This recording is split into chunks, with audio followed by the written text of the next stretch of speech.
we're all talking about how investors need to really temper their expectations from the year 2025 because it won't be business as usual. That's the word coming in from Andrew Holland and in fact Nilesh Shah as well. If I were to ask you, for all the retail investors watching this broadcast, talk to us. How do you think the year 2025 is going to be? Good morning. I think 2025, like Nilesh sir and Mr. Holland also have already indicated that you have to have a fair expectation. Whenever you have abnormal rises or abnormal falls, we have to all remember that mean and median, which is what a person's expectation could revolve around. If you look at Nifty's mean returns over long periods of time by which I generally define this century, is about 14.5%, which is the mean return. And I don't even think a person should anytime expect a mean return as well. A median return is nothing but the return which you can expect with a 50% probability on a 1 year holding period. So that's 11%. So most people actually portray mean returns, which I think is a little exaggeration. So median returns is what you should expect out of Nifty on a year-on-year basis with a 50% probability, not 90% probability. Now coming to more specific of 2025, I personally believe that we have some degree of correction. If you're not already at the peaks, which is 52-week highs were almost about 26,200 on Nifty, and the earnings estimates for this year are at about 1160 still for Nifty in terms of rupee terms, and the first 2 quarters have already delivered a reasonable growth. I don't think the narrative is that, but if you look at the total growth for the first 2 quarters which have gone by and the results have come, is about 6.9%, 483 rupees is in the bag with respect to the earnings. So coming back to your pointed question, I would say plus or minus 2% than median return on Nifty, and Nilesh sir, kind of fund managers, CIOs, MDs of asset management companies can deliver you 2, 3, 4% over and above Nifty, and that should be the objective of creating a mutual fund portfolio. Okay. Quickly also tell us, if I were to ask you for 3 bold predictions for the year 2025. Okay, that's a very pointed question. I personally think any prediction or any prediction is a little forecast, which is statistical, can be called predictions, can be called a forecast. So if you ask me to forecast something on the basis of data, I've tested several hypotheses of what can be done in 2025 and what has significance levels of greater than 90%. But anything which I say, if it's not actionable, generally people give forecasts on sectors and you can't act on it as much. So I would say a forecast on mid cap and small cap is not going to be as bad because people are missing the most important point. FII in 2024 was hugely net outflow, but there are 168 stocks in 250 NSE small cap index where FIIs at the same time have increased their shareholding. There are 38 stocks in Nifty small cap 250 where they've doubled the number of shareholders. So whatever the outflows we have seen in 2024 from FIIs cannot be categorized as an exit, because when the rebalancing is something which we all propagate. So coming back to your pointed question, I would say that there will be buoyancy in the small cap and mid cap index in spite of valuations being stretched. There is pockets of huge value there, point 1. Point 2, don't quit your small cap. If you're already at 20%, 25% of small cap and mid cap being 40%, in total, you're nothing to worry about if you're able to weather the storm for 4-5 years. That's point 1. Point 2, I personally think there are some smart beta strategies which asset management companies have launched. Like Nilesh said, there are some low free floats.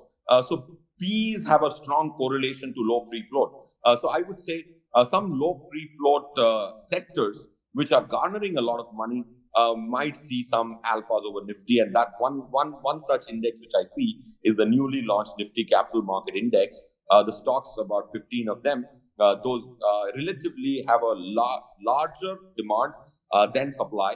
Since you're asking me 1 year, and demand and supply has a large role to play in 1 year performances. So I'll stick to 2 predictions rather than 3. Feroze, again, I've asked this to Andrew and to Nilesh as well. If I were to ask you, what is your target for the Sensex and the Nifty? Can the Nifty touch 30K, and can Sensex get to 1 lakh in the year 2025? Hey, now this is something which is not forecastable. We know that, but if we were to take a shot at it, where do you think the Sensex and Nifty are going to be in the year 2025? How high do you think they will be? See, if I look at my median return expectations, 13 to 14%, I would say we will fall short of 30,000 unless there's something which emerges. So I would say about 27, 28, because we are not at the peaks currently, which is 26, 200. Now, if you look at the short-term barometers, I checked. When we look at derivative treasuries, we look at 4 different barometers, which are very crucial. I personally think if you look at the long-short data, it has the strongest correlation with respect to 1-2 months performance of Nifty, which is not easy to predict. There are 4 barometers which we check, and we have tried to check their correlations. I personally think only one of them is in the red. 3 of them are okay, and we have tested them reasonably deeply statistically. So I would say I would not be too worried about a catastrophic situation at all. The kind of lead indicators which markets crashes beyond 20% have given, those lead indicators don't seem to be the case today. So I'd be okay because only 6.7% of the domestic flows are into equity, that to financial assets. So there's a long way to go in terms of financialization, and that will keep the markets buoyant. The 500 company in India, in NSE 500, has a free float of only about $50 billion. $500 million.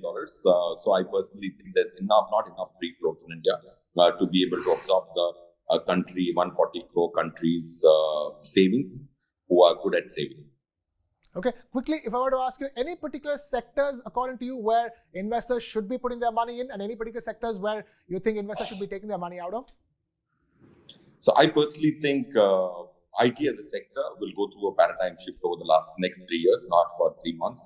And only if a person has the capability to spend time to decide an exit is a qualified investor to invest in a sector fund. It's not about the entry alone. It's more about the exit. Most people buy high and sell low. If you're able to control that recency bias, which is a huge human emotion, is when you're a sector fund investor, good sector fund investor for the temperament it deserves. Feroze, talk to us. What kind of a roller coaster should mutual fund investors go for in the year 2025? Kumar Sahab, mere hisab se, if you look at Nilesh sir, when he was saying, he's saying exactly what I would like to say.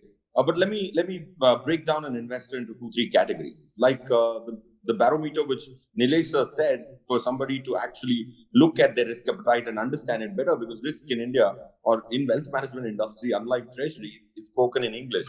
High, low, medium. I think there are 3-4 measures of risk. I think one very good layman understandable measure which Nilesh sir gave, which I think is something which all of us should take note of. Now coming back to what should an investor do? There are 2 kinds of investor. One are prospective investors. The other are actual investors with varied levels of investing experience. So if I try and break this into 3 parts, one is a new investor who's thinking 2025 is the best year to start. For those kind of investors, I think you can start with multi-cap if you have money for only one scheme. Now, a new investor who has money to do an SIP for 3 schemes, he should then definitely go for a large cap scheme, one of them, or a flexi cap scheme, which are largely heavy on large cap. So, new investor with more money, flexi cap plus a large cap plus one small cap. That's what I would recommend to a new investor who's beginning. If he is beginning with little money, with 1,000 rupees to do a SIP, then you can go into a multi-cap category. That's from a new investor standpoint. Then there are some investors who have been investing for long periods of time. Let's assume that we break that down into 2 parts: less than 5 years of mutual fund investing experience and greater than 5 years. If you are less than 5 years, then surely stick to schemes which are more conventional, which are broad classification on the basis of size, which is large cap, mid cap, small cap, flexi cap, multi cap. These are all classifications on the basis of size of the company. Stick to the top 4-5 asset management companies who have a larger bandwidth with respect to analysts and fund managers. That's what I would do. If you have more than 5 years of investing experience, then you have graduated, your undergrad is over, now you are in post-graduation. So if you are there, then you can look at some smart beta strategy or look at asset management companies who are offering some degree of thematic funds where there is some degree of value. As long as you stick to large AMCs, there's a lot of value. We did a study which listed down the top 3 asset management companies, all NFOs over the last 5 years, to find out if one were to invest in all NFOs, what would be the alpha over Nifty. And it's actually good. So till some time back, I used to be worried about the extent of NFOs. After I saw that MIS my nerves calm. So this is what I would say to three set of different investors. Feroze, tell us, value versus growth, where do you lie? See, I personally think, like Nilesh sir said again, value doesn't become growth unless there is momentum. So what happens is, I'll just tell you one study which clearly shows Indian investors bypass performance. So a value also, like in 2021, when we included three value funds suddenly because there's so much value from a valuation standpoint on any barometer of valuation, they did very well. So we included about three sudden funds. Suddenly, we included three funds in our model portfolio which are value. It took about 7, 8, 9 months for me market to realize that, and that's when the momentum came. It's like a Chetak scooter. Unless past performance is good, people don't invest. My dad used to punch that scooter 10 times to start it. So a value has become growth currently, and it's got submerged. It's got smushed completely. So I think it's not so categorically specific in 2024, 2025.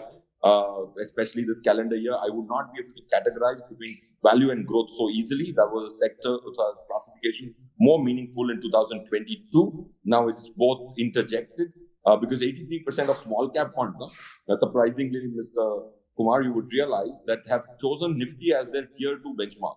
So when somebody was telling me value growth at reasonable price, I asked him to define his benchmark and tell me which are the 300 stocks which are his universe. And he struggled to do that. So the point I'm trying to make is there are 155 fund managers who need to actually put down on their piece of paper what is their current universe before 2025, which I think is desired so that there's more clarity. 83% of small cap funds choosing Nifty as their tier 2 benchmark without application of mind is something which we are trying to influence in the asset management industry. And Nilesh is here. I'm sure he will, if he concurs, will get this started. Feroze, your cautionary wisdom for the investors watching this broadcast, what are the things that they should absolutely stay away from? What are the three things that investors should not do in 2025? So the first thing I would say is not setting a goal. I see investors not even having a goal. It's like sailing without a compass. It's like taking off without knowing where you're going to land. Most people don't have goals and they keep debating till the cows come home. Which scheme should I buy? Which fund manager is good? What sector is good? What's your goal? What are you saving for? How will you get there? Work backwards. Get an Excel sheet. So that's something which is lacking. And even HNIs, ultra HNIs, I've met people with 1,000 crores. They don't have a very clearly defined goal.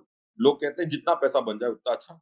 Yeah, this is not the way you manage your money. So that's one thing which I'm telling very strongly. Wherever I could meet an individual to influence them with strong statements to start setting goals which are more pointed, just like a corporate runs its business. That's one prun you can take or a promise you can make to yourself. And the second thing which most people fail to understand is that tax and death are two certainties. Most people don't understand the implication of taxation on their actions, right? Nobody knows section 70 to 74, 94.8. All these 4-5 important sections are very important. So the point I'm trying to make is understand tax implication of each of your actions in 2025. That's a good personal finance resolution to take up.